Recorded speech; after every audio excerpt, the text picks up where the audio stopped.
दोस्तों स्वागत है आपका हमारे इस YouTube चैनल पर। अब हम देखेंगे कि बीपीएससी का क्योंकि परीक्षा हमारे एकदम नज़दीक आ चुका है तो कैसे उसको निकालना है। तो अभी की स्ट्रैटेजी हमारी ये होनी चाहिए कि हम लोग को ज़्यादा से ज़्यादा प्रैक्टिस सेट को सॉल्व करने की कोशिश करना चाहिए, क्योंकि अभी हमारे पास थोड़ा बहुत टाइम बचा हुआ भी है। तो इसीलिए मैं आपके लिए प्रैक्टिस सेट लेके आया हूँ और ये प्रैक्टिस सेट जो है वो बीपीएससी के एकदम पैटर्न से मैच करता हुआ है। तो आइए एक एक करके इनको 150 क्वेश्चन है, 150 के 150 क्वेश्चन आज मैं कराने वाला हूँ। डिटेलिंग में नहीं कराऊँगा, सीधे सीधे क्वेश्चन आंसर बताऊँगा। वीडियो पे अगर आप नए हैं तो सब्सक्राइब कर लीजिएगा। आइए देखते हैं। देखिए पहले जो 10 क्वेश्चन है वो मैथ्स के हैं, तो इनको मैं जल्दी से इनके आंसर बता देता हूँ। आप सॉल्व करिए और उसको टिक लगाइए और लास्ट में अपना स्कोर ज़रूर हमें बताएं कि आपने कितना स्कोर किया। जो फर्स्ट होगा, फर्स्ट का सही आंसर ऑप्शन नंबर बी होगा। सेकंड क्वेश्चन है उसका आंसर जो होगा ऑप्शन नंबर डी होगा। थर्ड जो है क्वेश्चन उसका आंसर जो होगा वो ऑप्शन नंबर बी होगा। आप सॉल्व कर लीजिएगा एक बार पढ़ के। फोर्थ जो क्वेश्चन है, फोर्थ का सही आंसर ऑप्शन नंबर सी होगा। फिफ्थ जो है, फिफ्थ का सही आंसर ऑप्शन नंबर ए होगा। सिक्स क्वेश्चन है, इसका सही आंसर जो होगा वो ऑप्शन नंबर बी होगा। सेवन्थ जो क्वेश्चन है उसका आंसर ऑप्शन नंबर बी होगा, सेवन्थ का भी। एट्थ जो क्वेश्चन है उसका आंसर ऑप्शन नंबर ई होगा। ई इसलिए होगा क्योंकि इनमें से कोई मैच नहीं कर रहा था आंसर। अगर आप सॉल्व करेंगे तो ऐसा ही होगा। क्वेश्चन नंबर नाइन्थ की अगर हम लोग बात कर लेते हैं तो नाइन्थ का सही आंसर ऑप्शन नंबर ए होगा। अगर टेंथ की बात कर लेते हैं तो टेंथ का जो सही आंसर होगा वो ऑप्शन नंबर बी होगा। अब चलिए 11th से हम लोग करते हैं सॉल्व। क्वेश्चन है निम्नलिखित किस सुधार को भारतीय शिक्षा का मैग्ना कार्टा कहा गया है। तो ऑप्शन है हमें आपके पास चार्ल्स वुड डिस्पैच सुधार को, हंटर कमीशन को, विश्वविद्यालय आयोग को या सेडलर आयोग को। तो इसका जो 11th का सही आंसर होगा वो ऑप्शन नंबर ए होगा, चार्ल्स वुड डिस्पैच को। अब अगले प्रश्न पे बढ़ चलते हैं। 12वां प्रश्न है किस समाचार पत्र के विरुद्ध लॉर्ड लिट्टन ने वर्नाकुलर प्रेस एक्ट लाया था। तो वर्नाकुलर प्रेस एक्ट जो लाया था वो सोम प्रकाश के लिए लाया था। और देखिए अमृत बाजार पत्रिका रातों रात ही उसका अनुवाद कर दिया गया, जिसकी वजह से ये जो है वो वर्नाकुलर प्रेस एक्ट के दौरान नहीं पकड़ा पाई थी ये समाचार पत्र। अब 13वां जो प्रश्न है उसका जो सही आंसर होगा, देखिए यहाँ पे दिया हुआ है एक तरफ संगठन एक तरफ संगठनकर्ता दिया हुआ है। बिहार किसान सभा दिया हुआ है, तो आपको पता ही होगा बिहार किसान सभा स्वामी सहजानंद सरस्वती थे। अब यहाँ पे दूसरा जो है वो अखिल भारतीय ट्रेड यूनियन कांग्रेस, आपको पता ही है एनएम जोशी थे। अब इसी हिसाब से आप आंसर को मिला सकते हैं। देखिए मैं ये भी बता देता हूँ, कृषक प्रजा पार्टी, उसके बाद उत्कल प्रांतीय किसान सभा के मालती चौधरी थे और कृषक प्रजा पार्टी के ए के फजलुल हक थे। तो इस हिसाब से अगर आप देखें तो ए का 3 बन रहा है और अगर आप देखें तो बी का बन रहा है आपका, ए का 4 बन रहा था, ए का 4 बी का 3। ऐसा देख लीजिए ए का 4 और बी का 3 कहाँ है, वही ऑप्शन सही होगा। तो इसका जो सही आंसर होगा ए का 4 बी का 3, मतलब ऑप्शन नंबर बी वाला इसका सही होगा। सी का 2 और डी का 1, बी वाला ऑप्शन सही होगा, मिला लीजिएगा एक बार। उसके बाद है किसने वर्ष 1857 के विद्रोह को सभ्यता और बर्बरता के बीच युद्ध की संज्ञा दी थी। तो 14वें का सही आंसर ऑप्शन नंबर ए होगा, टी.आर. होम्स ने। उसके बाद नेक्स्ट क्वेश्चन है निम्नलिखित में से किसने धन के निष्कासन को अनिष्टों का अनिष्ट, इविल ऑफ ऑल इविल कहा था। तो इसका सही आंसर होगा ऑप्शन नंबर सी, दादा भाई नौरोजी जी। उसके बाद है निम्नलिखित में से किस विद्रोह को उलगुलान के नाम से जाना जाता है। आपको पता ही होगा मुंडा विद्रोह को उलगुलान विद्रोह के नाम से भी जाना जाता है। अगला जो है अगला प्रश्न क्वेश्चन नंबर 17वां देखते हैं। कैबिनेट मिशन के सदस्यों में कौन सम्मिलित नहीं था। बताइए कैबिनेट मिशन के सदस्यों में कौन सम्मिलित नहीं था। तो देखिए ये तीनों सम्मिलित थे, लॉर्ड लिनलिथगो नहीं सम्मिलित था। तो इसका ऑप्शन डी हो जाएगा। सविनय अवज्ञा आंदोलन के दौरान सरोजिनी नायडू ने कहाँ पर नमक डिपो पर धावा बोलने के लिए सत्याग्रहियों का नेतृत्व किया। तो इसका आंसर होगा धरसना में। धरसना एक जगह है गुजरात में, वहीं पे इन्होंने ऐसा किया था। उसके बाद फिर अगला प्रश्न आता है 19वां निम्नलिखित में से किसे दक्कन के युद्ध स्थल की संज्ञा दी जाती है। तो दक्कन के युद्ध स्थल की संज्ञा किसे दी जाती है? तो ना 19वें का ऑप्शन नंबर ए वाला सही होगा, रायचूर दोआब को। उसके बाद 20वां वाला जो प्रश्न है, 20वें वाला है विशुद्धि मग्ग ग्रंथ के लेखक कौन है? तो बुद्ध घोष हैं। विशुद्धि मग्ग के लेखक बुद्ध घोष हैं। उसके बाद प्रश्न नंबर 21वां आता है, निम्नलिखित में से किस सैंधवकालीन स्थल से पुजारियों का सिर प्राप्त हुआ है? देखिए ये थोड़ा अजीब सा क्वेश्चन है। पुजारियों का सिर कहाँ से प्राप्त हुआ है? तो ऑप्शन नंबर ए वाला सही होगा, 21वें का ए सही होगा, क्योंकि आपको पता ही होगा कि मोहनजोदड़ो को मृतकों का टीला कहा जाता था, इसीलिए ऐसे आप अंदाज़ा लगा कि इसका आंसर सही कर सकते थे। अब अगला प्रश्न 22वां प्रश्न है, मुग़ल बादशाह बाबर का भारत में लड़े गए युद्धों का सही क्रम क्या होगा? तो 22वां जो होगा उसका सही आंसर ऑप्शन नंबर ए होगा। देखिए इसके लिए एक शॉर्टकट बड़ा फेमस है, पानी पिया, खाना खाया, फिर चल दिया, फिर घर गया, ऐसे करके आप याद रख सकते हैं, यही सीक्वेंस था। पानी पिया, खाना खाया, चल दिया, फिर घर गया, इस तरह से सीक्वेंस में आपको याद हो जाएगा। उसके बाद नेक्स्ट प्रश्न है, अल बरूनी द्वारा अरबी भाषा में रचित पुस्तक तहकीक-ए-हिंद का अंग्रेजी में अनुवाद किसने किया था? तो 23वें का ऑप्शन सी होगा, एडवर्ड सांची ने किया था। उसके बाद अगला प्रश्न है, शेर शाह द्वारा किस युद्ध में शेर शाह ने सुल्तान आदिल की उपाधि धारण की? तो 24वां जो होगा उसका सही आंसर होगा, चौसा के युद्ध में ही शेर शाह सूरी ने सुल्तान ए आदिल की उपाधि धारण की थी। अकबर द्वारा अपने शासनकाल में किस वर्ष दास प्रथा को समाप्त किया गया? तो देखिए 25वां जो होगा उसका सही आंसर ऑप्शन नंबर ए होगा, 1562 में अकबर ने दास प्रथा को समाप्त कर दिया। अगला जो प्रश्न नंबर 26वां है, ये क्वेश्चन इंपॉर्टेंट है अकबर वाला। उसके बाद है 26वां है, बिहार के चिरांद नामक पूरा स्थल की प्राचीनतम संस्कृति है? तो ये आपको पता ही होगा, नवपाषाणिक संस्कृति जो है वो बिहार के चिरांद में नवपाषाणिक संस्कृति का देखने को मिला था। उसके बाद 27वां जो प्रश्न है, निम्नलिखित में से कौन सा कथन सही है? तो मैं केवल सही वाला कथन ही पढ़ देता हूँ। तो 27वां जो होगा उसका सही आंसर ऑप्शन नंबर ए वाला होगा, वर्ष 1857 में दरभंगा, डुमराव और हटवा के महाराजाओं और उनके साथी जमींदारों ने आदमी तथा पैसे से अंग्रेज़ों की मदद की। ध्यान रखिएगा, आदमी और पैसे दोनों से अंग्रेज़ों की मदद किया था दरभंगा, डुमराव और हटवा के महाराजाओं ने। तो ये लोग एक्चुअल में अंग्रेज़ों का ही साथ दे रहे थे। 28वें का अगर हम लोग देखें सही आंसर, किसने दुखी आत्मा और दुखी हृदय जैसे छद्म नामों के तहत लिखकर चंपारण के किसानों की दुर्दशा पर प्रकाश डाला था?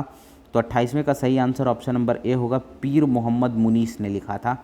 उसके बाद बिहार छात्र सम्मेलन का 16वां अधिवेशन कहाँ हुआ?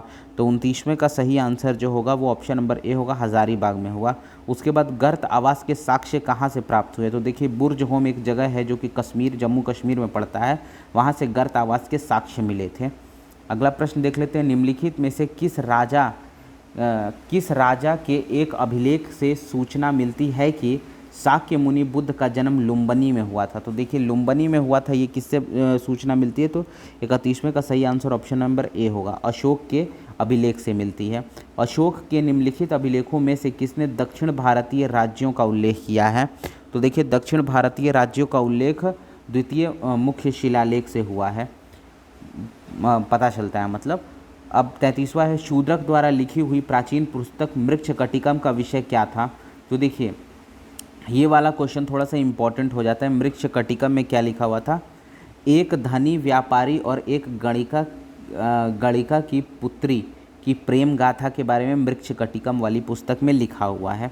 अब अगला प्रश्न 34वां देख लेते हैं हम लोग। बिहार के किस जिले में कृषि विज्ञान केंद्र में पराली प्रबंधन का उत्कृष्ट केंद्र के लिए इको एग्रीकल्चर अवार्ड 2022 से सम्मानित किया गया है? तो 34वां जो होगा उसका सही आंसर ऑप्शन नंबर डी होगा, रोहतास में इको एग्रीकल्चर अवार्ड्स 2021 से सम्मानित किया गया है किसको? रोहतास को। अब क्वेश्चन नंबर 35वां देख लेते हैं। आइए क्वेश्चन नंबर 35वां देख लेते हैं। देखिए लिखा हुआ है, दिल्ली का कौन सुल्तान मंगोल नेता चंगेज खान का समकालीन था? देखिए चंगेज खान का समकालीन कौन सा नेता था? तो इसका सही आंसर ऑप्शन नंबर ए होगा, इल्तुतमिश था। 35वें का जो सही आंसर होगा वो ऑप्शन नंबर ए होगा। उसके बाद है, बेरोजगारों के सहायतार्थ दिल्ली के निम्नलिखित सुल्तानों में से किसने रोजगार कार्यालय की स्थापना की?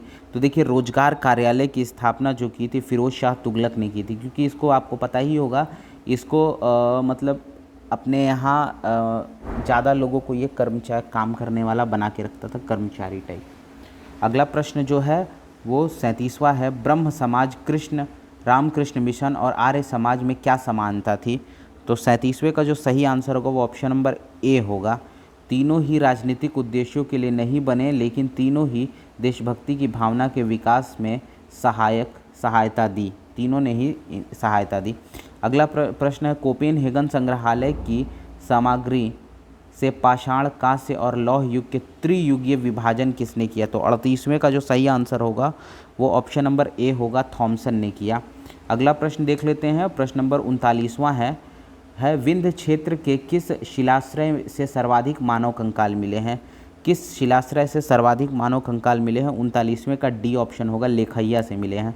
गौतम बुद्ध का महापरिनिर्वाण किस राज्य में हुआ था? तो 40वां जो क्वेश्चन है उसका सही आंसर ऑप्शन नंबर सी होगा, मल्ल में। उसके बाद फिर अगला प्रश्न है, भागवत संप्रदाय में भक्तों के रूपों की संख्या कितनी है? भागवत संप्रदाय में भक्तों के रूपों की संख्या कितनी है?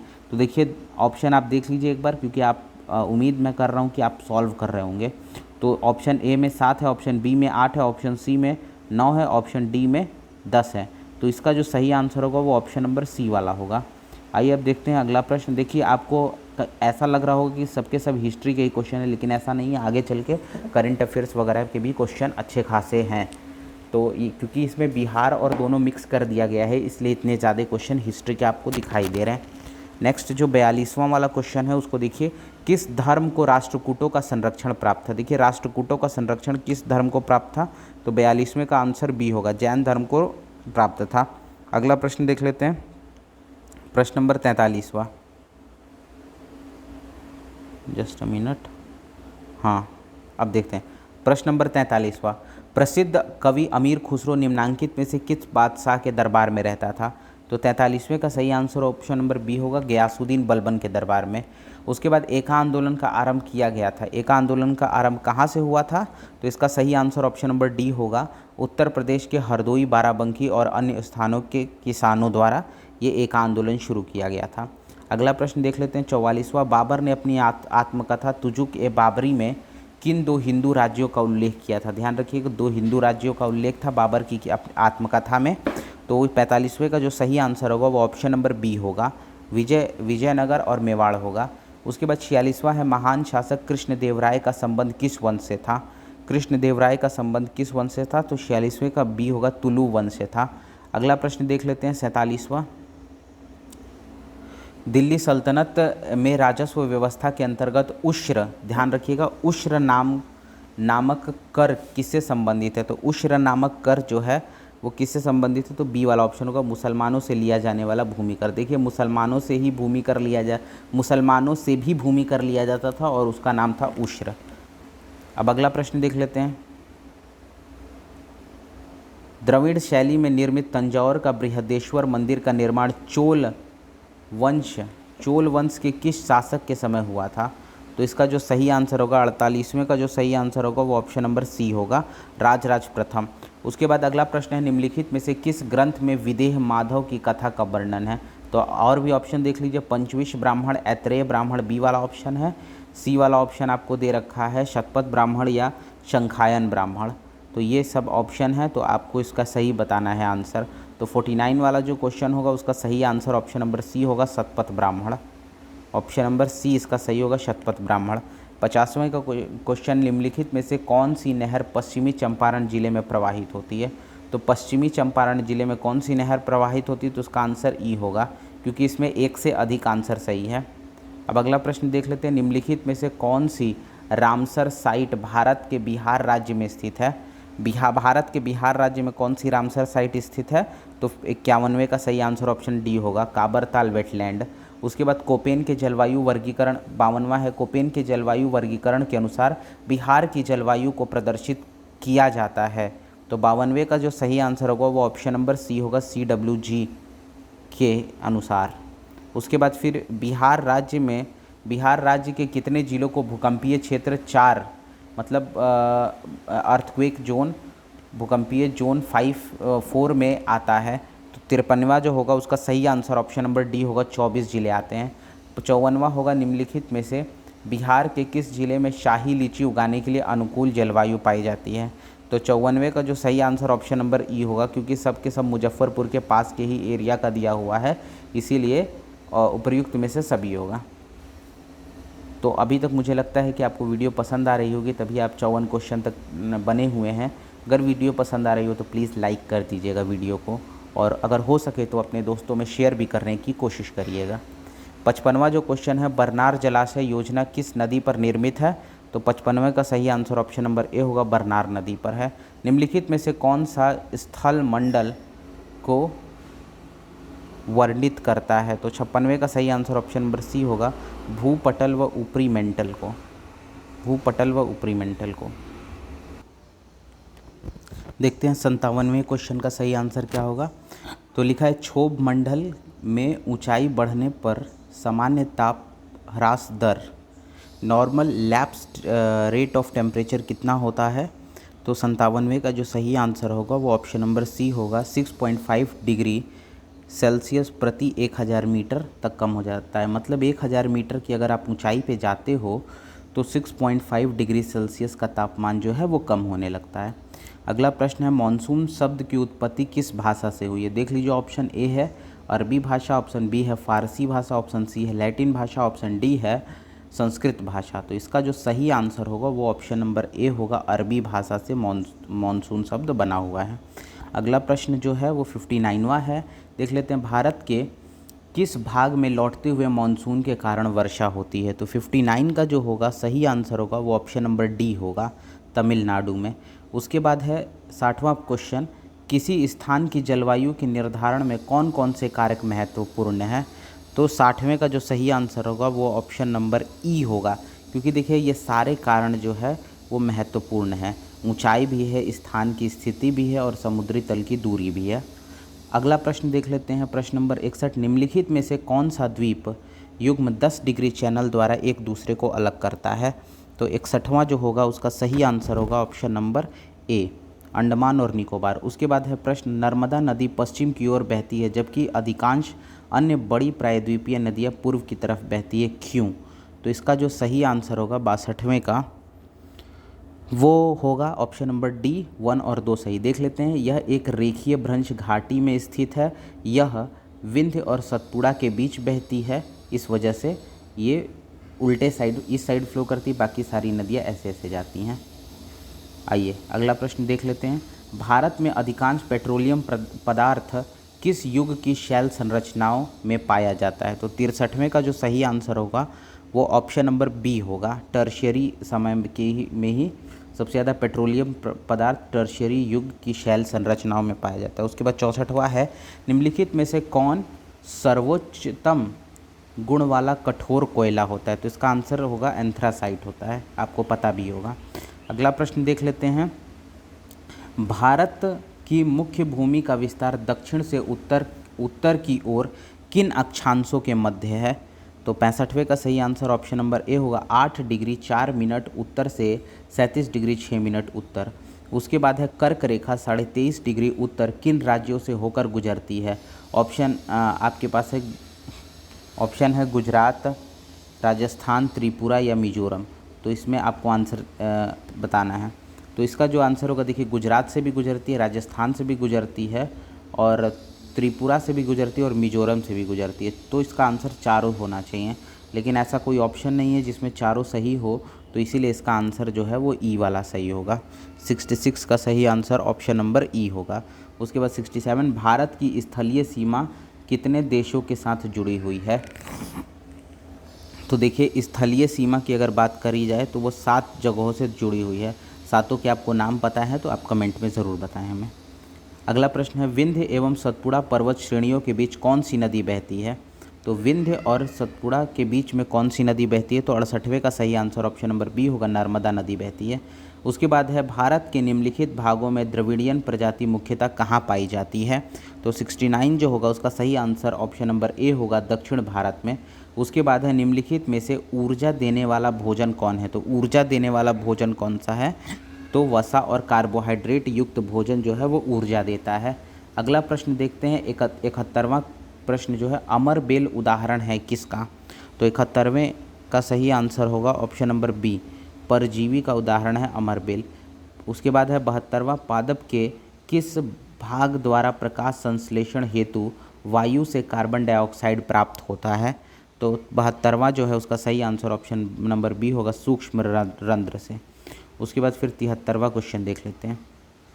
73वां है, निम्नलिखित में से सही को सुमेलित कीजिए। तो पहला है नाइट्रोजन, जीवाणु, क्लोरोफिल, पत्ती, घटपर्णी जंतु और विटामिन फंक। तो 73वें का जो सही आंसर होगा वो ऑप्शन नंबर ई होगा, क्योंकि सब के सब सही सुमेलित हैं।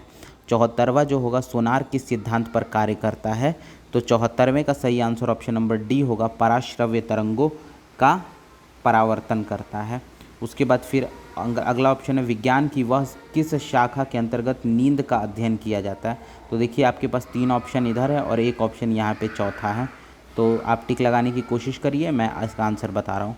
इसका आंसर बी होगा, हिप्नोलॉजी में ही अध्ययन किया जाता है। अगला प्रश्न देख लेते हैं 74-75, गैमेक्सिन का रासायनिक नाम क्या होता है? गैमेक्सिन का रासायनिक नाम बेंजीन हेक्साक्लोराइड होता है। निम्नलिखित में से कौन सा एक स्फुरद्वीप्त पदार्थ है? स्फुरद्वीप्त पदार्थ कौन सा है? तो 77वें का जो सही आंसर होगा ऑप्शन नंबर ई होगा। एक से अधिक ऑप्शन सही होगा इसमें। निम्नलिखित में से कौन सा रेडियोधर्मी तत्व नहीं है? रेडियोधर्मी तत्व कौन सा नहीं? कैडमियम नहीं है, बाकी तीनों हैं। उसके बाद विद्युत शक्ति की इकाई होती है, विद्युत शक्ति की इकाई होती है वॉट होती है, वॉट। ऑप्शन नंबर डी, 79 का ऑप्शन नंबर डी होगा। 80 का देख लेते हैं। 80 में एक इलेक्ट्रॉन, एक तत्व में इलेक्ट्रॉनों और न्यूट्रॉनों की संख्या 18 और 20 है। देखिए 18, इस तत्व का द्रव्यमान संख्या क्या होगा? तो फॉर्मूला होता है A = N+P होता है। द्रव्यमान संख्या बराबर न्यूट्रॉनों की संख्या प्लस प्रोटॉनों की संख्या होता है। तो इसका जो सही आंसर होगा वो ऑप्शन नंबर सी हो जाएगा, 38। उसके बाद है बेकेलाइट निम्नलिखित में से संघनन से बनता है। किसके संघनन से बेकेलाइट बनता है? तो 81वें का जो सही आंसर होगा वो ऑप्शन नंबर बी होगा, फिनॉल और फॉर्मल्डिहाइड। उसके बाद 82 वाला जो क्वेश्चन होगा, 82 क्वेश्चन होगा, वो है निम्नलिखित में से कौन सा युग्म सही सुमेलित नहीं है? सही सुमेलित कौन सा युग्म नहीं है? तो 82वें का जो सही आंसर होगा वो ऑप्शन नंबर बी होगा। 82 का जो सही आंसर ऑप्शन नंबर बी होगा, सुमेलित नहीं है। तो देखिए टोकोफेरॉल जो होगा वो बेरी से सुमेलित नहीं है, बाकी सब सुमेलित है। देखिए रेटिनॉल जीरोप्लेथेमिया होता है, साइनोकोबालामाइन से रक्त अल्पता हो जाती है, ऑर्गे कैल्सीफेरॉल से रिकेट्स नामक बीमारी हो जाती है। उसके बाद 83वां है, प्रकाश संश्लेषण का उपोत्पाद क्या है? 83वें का सही आंसर ऑप्शन नंबर बी होगा, O2 है। उसके बाद फिर ऑक्सीजन अनुपस्थित होता है। देखिए ऑप्शन ए है केरोसिन में, ऑप्शन बी है कांच में, ऑप्शन सी है गिट्टी में, ऑप्शन डी है सीमेंट में। तो इसका जो सही आंसर होगा ऑप्शन नंबर ए होगा, केरोसिन में। केरोसिन में ये अनुपस्थित होता है, यही कारण है कि सोडियम या फिर पोटेशियम को केरोसिन ऑयल में रखा जाता है। अगला प्रश्न देखिए 85वां प्रश्न देख लेते हैं। सूची 1 को सूची 2 से सुमेलित कीजिए तथा नीचे दिए गए कूट को सही चुनिए। तो यहाँ पे देखिए ऑप्शन ये आपको दिखाई दे रहे होंगे, आप ऑप्शन में टिक करके सही करने की कोशिश करिए, मैं इसका आंसर आपको बता देता हूँ। तो जो इसका सही आंसर होगा, देखिए कैलोरी जो होता है उससे ऊष्मा को नापा जाता है, वॉट तो है शक्ति के का मात्रक, नॉट जो है, देखिए नॉटिकल मील जो है वो नौ संचालन, और नॉट जो है समुद्री जहाज़ की गति को नापा जाता है। तो इस हिसाब से आपका जो सही आंसर होगा वो आप देख लीजिएगा, ऑप्शन 85 है। 85 का जो सही आंसर ऑप्शन नंबर सी वाला उस हिसाब से बनेगा, सी वाला अगर आपने लगाया तो आपका सही है। उसके बाद फिर 86वां क्वेश्चन देखिए, कंप्यूटर से रिलेटेड है। ईथरनेट एक उदाहरण है किसका? लैन का है। लैन का मतलब होता है लैंड लोकल एरिया नेटवर्क होता है। उसके बाद फिर लोकल एरिया नेटवर्क ही होता है। निम्नलिखित युग्मों में से कौन सा एक कण प्रतिकण युग्म है? देखिए कण प्रतिकण युग्म कौन सा है? 87 का जो सही आंसर होगा वो ऑप्शन नंबर ए होगा, इलेक्ट्रॉन और पॉजिट्रॉन। उसके बाद फिर अगला प्रश्न जो है, प्रोटीन संश्लेषण, प्रोटीन सिंथेसिस में निम्न कोशिकांगों में से किन की भूमिका सबसे अधिक महत्वपूर्ण है? तो 88 का जो सही आंसर होगा वो ऑप्शन नंबर बी होगा, अंतः द्रव्यीय जलिका, एंडोप्लाज्मिक रेटिकुलम और राइबोसोम्स की। उसके बाद है श्वसन में ऊर्जा उत्पादित होती है। तो 89 का जो सही आंसर होगा वो ऑप्शन नंबर बी होगा। देखिए एटीपी के रूप में ऊर्जा बनती है। एटीपी का फुल फॉर्म होता है एडिनोसिन ट्राइफॉस्फेट। आपको पता होगा 38 एटीपी बनता है और 38 एटीपी ही मिलकर एक ग्लूकोज का निर्माण करता है। और जब तक ग्लूकोज बनता रहता है आदमी जीवित रहेगा, ग्लूकोज बनना बंद हो जाएगा तो आदमी मृत हो जाता है। उसके बाद प्रश्न नंबर 90 है, निम्नलिखित जोड़ों में किसका सुमेल है, तो 90 वाला जो सही आंसर होगा 90 का, वो ऑप्शन नंबर ए होगा, निमोनिया फेफड़ा। उसके बाद है 91 वाला जो है उसमें लिखा हुआ है प्लास्टर ऑफ पेरिस निम्नलिखित में से किसका एक उत्पाद है, प्लास्टर ऑफ पेरिस।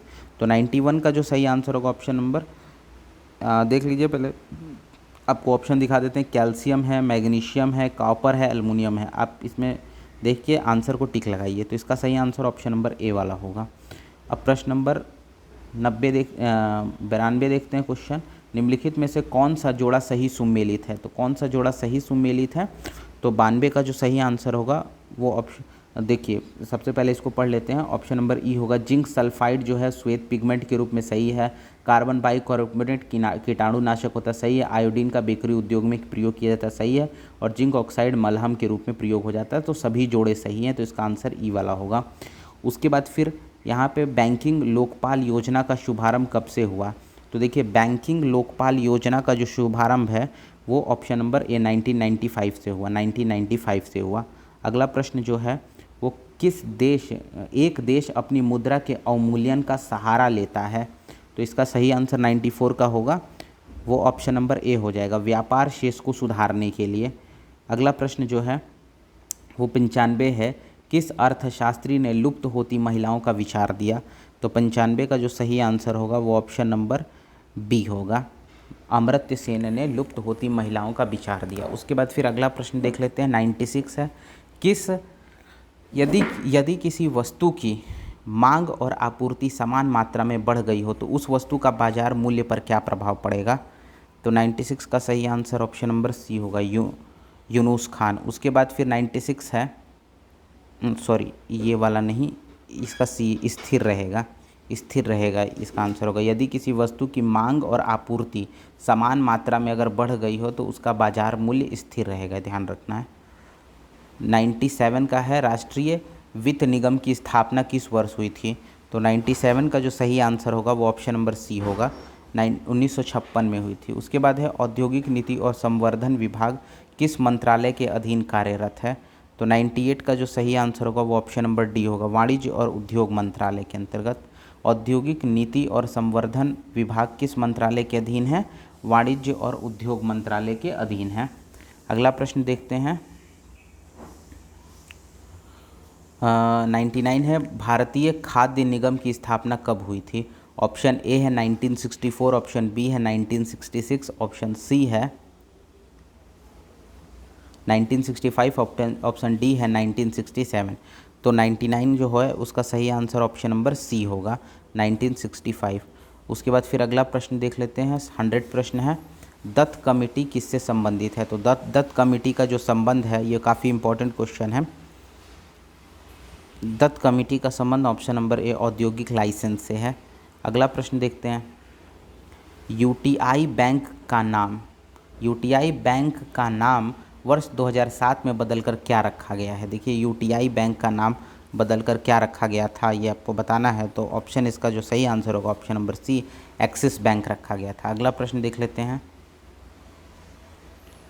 अगला प्रश्न है, नाबार्ड द्वारा स्वयं सहायता समूह बैंक लीकेज कार्यक्रम SHGBLP पायलट प्रोजेक्ट किस वर्ष शुरू किया गया, तो 102 का सही आंसर ऑप्शन नंबर बी होगा, 1992 में।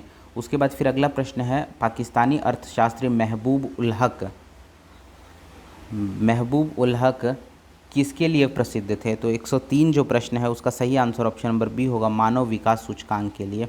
अगला प्रश्न है, सीमा शुल्क किस प्रकार का कर है, सीमा शुल्क किस प्रकार का कर है, तो 104 जो होगा उसका सही आंसर बी होगा, अप्रत्यक्ष कर है। उसके बाद फिर एक और प्रश्न है, ये प्रश्न थोड़ा सा लंबा है, देख लेते हैं इसको।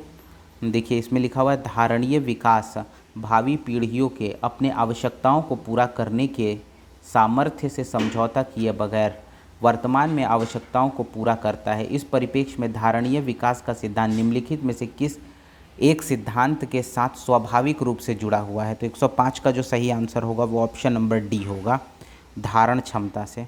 अगला प्रश्न देख लेते हैं, सार्वजनिक वितरण प्रणाली से वितरण अनाज की पर कीमत बढ़ने का उद्देश्य है। तो ए ऑप्शन है किसानों को आकर्षक कीमत मिले, बी ऑप्शन है अनाज के उपयोग को नियंत्रित किया जा सके, सी ऑप्शन है इस योजना में निहित उत्पादन का भार कम हो सके, और उसके बाद है इस योजना से लाभ कमाना। तो 106 है, 106 का जो सही आंसर होगा वो ऑप्शन नंबर सी होगा, इस योजना में निहित उत्पादन का भार कम हो सके। अगला प्रश्न देखिए, ऑप्शन नंबर 7वां है, प्रश्न नंबर 7वां है, भारत में निम्न में से कौन राजकोषीय नीति निरूपित करता है। राजकोषीय नीति भारत में कौन निरूपित करता है, तो वित्त मंत्रालय द्वारा राजकोषीय नीति निरूपित किया जाता है। अगला प्रश्न देख लेते हैं, भारत में राष्ट्रीय आय, अगला प्रश्न, भारत में राष्ट्रीय आय समंकों का आकलन किसके द्वारा किया जाता है। तो 108 का जो सही आंसर होगा ऑप्शन नंबर डी होगा, केंद्रीय सांख्यिकी संगठन द्वारा। 109 है, बिहार सरकार ने मिशन 5.0 करोड़ का संबंध किससे संबंधित है। तो 109 का जो सही आंसर होगा वृक्षारोपण से मिशन 5.0 का संबंध है। अगला प्रश्न जो है वो बिहार की पहली एथेनॉल यूनिट की स्थापना किस जिले में की गई है। तो 110वें का सही आंसर ऑप्शन डी होगा, गोपालगंज पे। उसके बाद 111 है, 9वीं शताब्दी की कुबेर की मूर्ति बिहार के किस जिले से मिली है। तो 111 का सही आंसर ऑप्शन नंबर सी होगा, सीतामढ़ी से। उसके बाद अगला प्रश्न देख लेते हैं, 112, बिहार बाल सहायता योजना के तहत बिहार सरकार उन बच्चों को 18 वर्ष की आयु तक प्रति माह कितने रुपए की वित्तीय सहायता प्रदान करेगी जिन्होंने कोविड-19 के कारण अपने माता पिता को खो दिया है। तो 112वें का सही आंसर ऑप्शन नंबर सी होगा, 1500 रुपये का। उसके बाद अगला प्रश्न है 113वां, अप्रैल 2021 में आए उष्ण कटिबंधीय चक्रवात सेरोजा ने किस देश में भारी तबाही मचाई थी। तो 113वें का जो सही आंसर होगा वो ऑप्शन नंबर डी होगा, इंडोनेशिया ने इसका नाम रखा था, और नहीं, किस देश में, इंडोनेशिया में सेरोजा जो चक्रवात था उसने बहुत ज़्यादा तबाही मचाया था। उसके बाद फिर 114वां है, चौथे वैश्विक आयुर्वेद महोत्सव 2021 का आयोजन कहाँ किया गया। तो 114वें का जो सही आंसर होगा वो ऑप्शन नंबर ई होगा। तो देख लीजिएगा कहाँ पे आयोजित किया गया है, और आपको अगर पता है तो कमेंट में ज़रूर बताइएगा। इसका आंसर जो होगा वो ई ऑप्शन होगा। उसके बाद है 115वां, भारत का पहला कृषि निर्यात सुविधा केंद्र कहाँ स्थापित किया गया। तो 115वें का जो सही आंसर होगा ऑप्शन नंबर डी होगा, पुणे में किया गया। 116वां जो होगा उसका आंसर देखते हैं, वर्ष 2021 का सुभाष चंद्र बोस आपदा प्रबंधन पुरस्कार व्यक्तिगत श्रेणी में किसे प्रदान किया गया। तो 116वें का बी होगा, डॉक्टर राजेंद्र कुमार भंडारी को प्रदान किया गया। अगला प्रश्न देखते हैं, हाल ही में बिहार सरकार ने शिक्षा विभाग ने बिहार सरकार के शिक्षा विभाग ने किसके सहयोग से ऑनलाइन स्टडी मटेरियल उपलब्ध कराने हेतु शिक्षकों एवं छात्रों के लिए ई लाइब्रेरी का प्रारंभ किया है।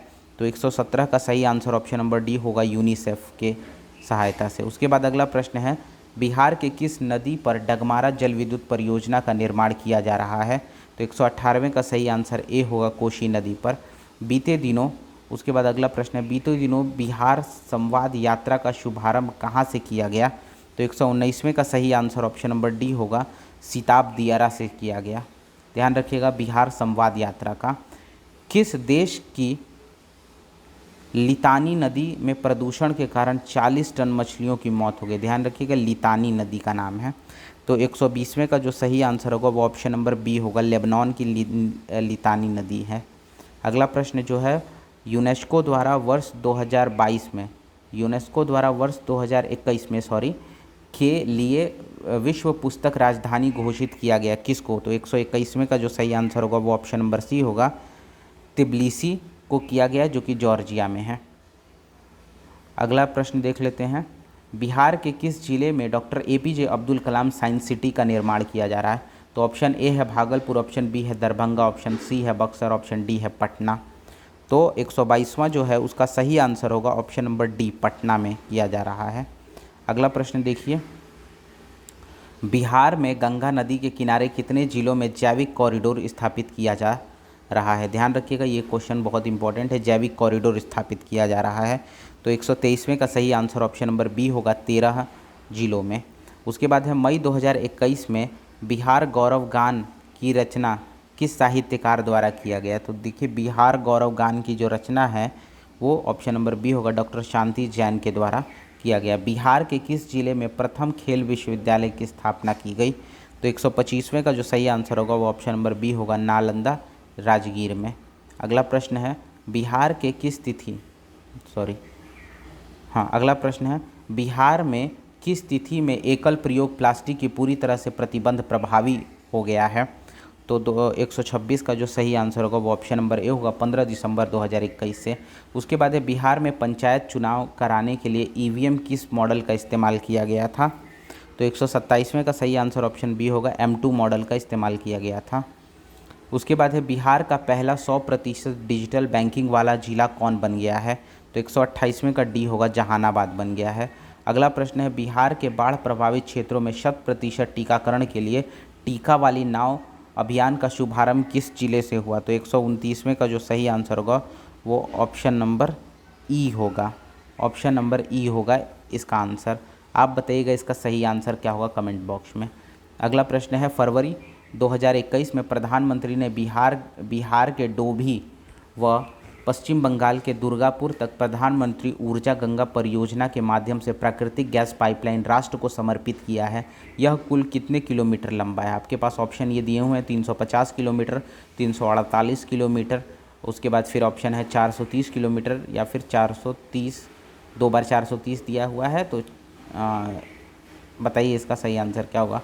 तो इसका जो 130वां जो है प्रश्न, उसका जो सही आंसर होगा 130वें का वो ऑप्शन नंबर बी वाला सही होगा, 348 किलोमीटर। ध्यान रखिएगा, ये क्वेश्चन थोड़ा इम्पॉर्टेंट है। अगला प्रश्न देख लेते हैं। अगला प्रश्न जो है वो ऑप्शन नंबर 131वां है। 22 मार्च 2021 को बिहार सरकार अपनी स्थापना का कौन सा दिवस बनाया है? तो देखिए 22 मार्च 2021, ऐसे भी क्वेश्चन पूछ सकता है, 2021 की बात यहाँ कर रहा है। तो 131वें का जो सही आंसर होगा वो ऑप्शन नंबर बी होगा, 109वां। अगर बोल देगा 2022 में तो 110वां मनाया गया। अब यहाँ पे देखिए H5N8 बर्ड फ्लू से इंसानों में संक्रमित होने का विश्व का पहला मामला किस देश में आया है? तो 132वां जो होगा उसका सही आंसर होगा ऑप्शन नंबर डी, रूस में आया है। अगला प्रश्न जो है 133वां, अभी हाल ही में किस खाड़ी देश ने अपनी सेना में महिलाओं को शामिल होने का अधिकार प्रदान किया है? देखिए खाड़ी देश ने ऐसा किया, इसलिए ये बहुत बड़ी बात है। तो 133वें का सही आंसर ऑप्शन नंबर बी होगा, सऊदी अरेबिया ने ऐसा किया है। अगला प्रश्न है बॉलीवुड के जाने माने एक्टर को नेशनल स्कूल ऑफ ड्रामा के चेयरमैन नियुक्त किया गया है। तो देखिए 134वें का सही आंसर ऑप्शन नंबर सी होगा, परेश रावल जी को किया गया है। अगला प्रश्न है किस मंत्रालय द्वारा प्राण नामक पोर्टल लॉन्च किया गया है? तो 135वें का जो सही आंसर होगा वो ऑप्शन नंबर डी होगा, पर्यावरण मंत्रालय द्वारा। किस संघ शासित प्रदेश राज्य में भारत के सबसे ऊंचा वायु शोधक का उद्घाटन किया गया है? तो 136वां जो होगा उसका सही आंसर होगा ऑप्शन नंबर सी, चंडीगढ़ में। अगला प्रश्न देख लेते हैं 137वां, 2 वर्ष के बच्चों का वैक्सीनेशन शुरू करने वाला विश्व का पहला देश कौन सा है? तो 137वें का सही answer option number D, Cuba होगा। अगला प्रश्न है भारतीय संविधान के उद्देशिका प्रस्तावना में संशोधन किया गया। 138वें का सही आंसर ऑप्शन नंबर देख लेते हैं, ए में 44वां संशोधन है, बी में 42वां, 73वां संशोधन है, सी में, डी में 45वां। आंसर आप चुन लीजिए। इसका वैसे सही आंसर ऑप्शन नंबर बी होगा, 42वें संविधान संशोधन में। अब 39वां क्वेश्चन देख लेते हैं। भारतीय राष्ट्रीय ध्वज में चक्र किसका प्रतीक है? तो चक्र देखिए न्याय का प्रतीक है। अगला प्रश्न है संघीय व्यवस्था का प्रावधान सर्वप्रथम भारत में स्थापित किया गया। तो संघीय व्यवस्था का प्रावधान जो है भारत में सर्वप्रथम 1935 में किया गया था। अगला प्रश्न देखते हैं, अब 10 प्रश्न और रह गए हैं। देखिए 141वां क्वेश्चन है निम्नलिखित में से कौन सा विकल्प सही सुमेलित है? तो इसका आंसर जो होगा सही होगा ऑप्शन नंबर ए। अब आप इसमें से ये बताएंगे कि क्या सभी सही हैं या नहीं सही हैं, ये आपको कमेंट में बताना है। नेक्स्ट जो क्वेश्चन है 42वां, भारतीय संविधान संशोधन के किस अनुच्छेद के अंतर्गत मानव के दुर्व्यापार और बालाश्रम का प्रतिषेध का उल्लेख किया गया है? तो 142वें का ऑप्शन नंबर डी होगा, 23वें अनुच्छेद 23वें में। अगला प्रश्न है 143वां है, निम्नलिखित युग्मों में कौन सा सही सुमेलित नहीं है? तो 143 का जो सही आंसर होगा ऑप्शन नंबर डी होगा, ग्राम पंचायत का गठन देखिए 40 में नहीं 41 में नहीं 40 में होता है। अगला प्रश्न है, भारतीय संविधान में, बाकी सब सही है ये भी याद रख लीजिएगा, शिक्षा का अधिकार इतने में, कुछ दशाओं में गिरफ्तारी का निरोध इतने में, धार्मिक कार्यों पर प्रतिबंध की स्वतंत्रता, प्रबंध की स्वतंत्रता 26वें में। अगला है भारतीय संविधान में, एक मिनट,